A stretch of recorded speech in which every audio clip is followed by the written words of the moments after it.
El Mesías y la apertura a las naciones.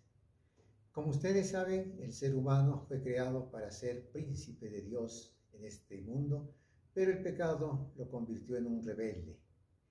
Ante esta contingencia, Dios manifiesta un plan de rescate para reivindicar al ser humano a su razón de ser.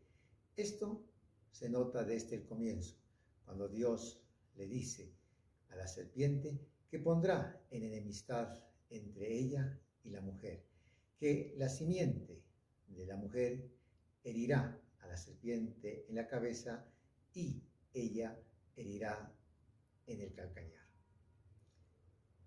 Sin embargo, el pecado siguió avanzando y Dios no cambió su propósito. Por el contrario, movido por su misericordia, manifiesta su intención de salvar una vez más a la humanidad mediante Noé, preparando el arca para que la humanidad pudiera a través de él sobrevivir.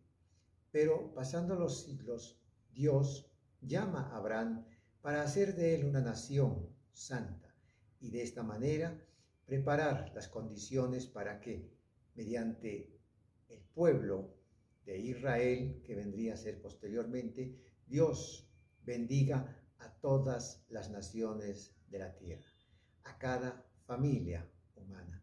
Y para esto, 400 años después, les da la ley y la tierra prometida. Pero Israel fracasó en este cometido, puesto que siguió la idolatría de los pueblos paganos y después del exilio siguió el camino del fariseísmo, poniendo su propia justicia por encima de la gracia de Dios.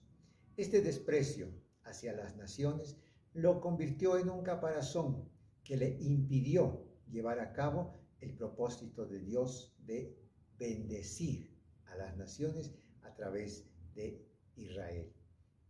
Pero la misión universal ya se vislumbraba en los escritos antiguo-testamentarios, como vemos en el Salmo 67, versículo 2, donde dice: para que sea conocido en la tierra tu camino, en todas las naciones tu salvación. Además, el relato de Jonás nos muestra claramente la voluntad divina de salvar a los pueblos paganos mediante el arrepentimiento. Encontramos también en el libro de Isaías, el capítulo 42, verso 6 y capítulo 49, versículo 6, que Dios, ante el fracaso de la nación de Israel para llevar la misión universal a las naciones, entonces Dios designa a un hombre, el Mesías, para que haga este trabajo. Como dice en estos textos que hemos señalado: te puse por pacto a un pueblo, yo te haré luz a las naciones para que mi salvación se difunda hasta los confines de la tierra. De esta manera, gracias a la obra de Dios, es que el Evangelio, la salvación, la gracia, la misericordia de Dios han llegado a las naciones gentiles. Esto se realiza en el periodo de la Iglesia, porque la Iglesia, movida por el Espíritu Santo, toma significado las palabras de Jesús cuando les dice: id por todo el mundo y predicad el Evangelio a toda criatura. También en otra parte dice: desde Jerusalén, siguiendo por Judea, Samaria y hasta lo último de la tierra. Vemos un ejemplo en la apertura que Pedro hace al mundo gentil con el mensaje de salvación.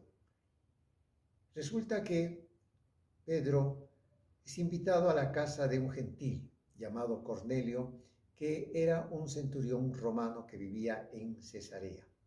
Al llegar a la casa y ver que él y su familia y otras personas más lo estaban esperando, Entonces él exclama y dice, ustedes saben que para un judío no es bueno juntarse con un gentil.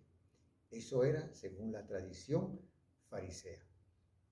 Pero a mí, Dios me ha mostrado, refiriéndose a una visión que había tenido, que no llame inmundo a lo que Él ha santificado. Aquí comprendemos que Dios, a través del apóstol, a través del Evangelio y del Espíritu Santo que obra en los corazones de los creyentes, está llamando a la santificación, a formar parte del pueblo santo para gloria de su nombre, también a los gentiles. Y sigue diciendo el apóstol, ahora entiendo que Dios no hace acepción de personas, sino que en toda etnia se complace del que le teme y hace justicia. Hechos capítulo 10, versículo 28 al 35. Desde ese momento, el mensaje de Jesús se hace universal y millones en todas partes del mundo y en todos los tiempos que han recibido este mensaje han experimentado la gracia, la misericordia, el amor de Dios en sus vidas. La escuela paulina explica esta gran apertura hacia el mundo gentil cuando dice en el libro de los Efesios capítulo 2, versículo 13 al 19, se les recuerda a los hermanos gentiles que en otro tiempo ustedes estaban en el mundo sin Cristo, sin Dios en el mundo, sin esperanza, alejados del pueblo de Israel y ajenos a los pactos de la promesa. Es decir, ajenos a aquellas promesas que Dios había hecho a través de Abraham de bendecir a las naciones. Pero el mundo gentil, sin el Evangelio, sin la obra del Espíritu Santo mediante la Iglesia, no puede conocer este gran mensaje de salvación. Entonces le sigue diciendo el apóstol, porque Él, es decir, el Cristo, es nuestra paz, que de ambos pueblos hizo uno, derribando el obstáculo que se interponía y matando en su carne la enemistad, y abolió los mandamientos que eran contrarios para crear de los dos, de judíos y de gentiles, al nuevo hombre. Y nos reconcilió con Dios en su muerte. Así que por medio del Mesías tenemos acceso a Dios, tanto judíos como gentiles. Por tanto, los gentiles ya no son extranjeros ni advenedizos, sino conciudadanos de los santos y miembros de la familia de Dios. Juan, en su Evangelio, el capítulo 1, verso 8, lo dice abiertamente. Mas a todos los que le recibieron, es decir, a Jesús como el Mesías, les dio potestad de ser hechos hijos de Dios. Todo esto solamente mediante el mensaje del Evangelio de Jesús, que nos invita al arrepentimiento, que nos lleva al nuevo nacimiento y nos hace participar de ese nuevo hombre que Dios está creando conforme a su imagen para ser el pueblo que ha de permanecer con Él en la eternidad y ha de llevar a cabo el propósito de Dios con el ser humano. Entonces concluimos que la apertura a las naciones solamente fue posible mediante Jesús de Nazaret, por eso Él es el Mesías.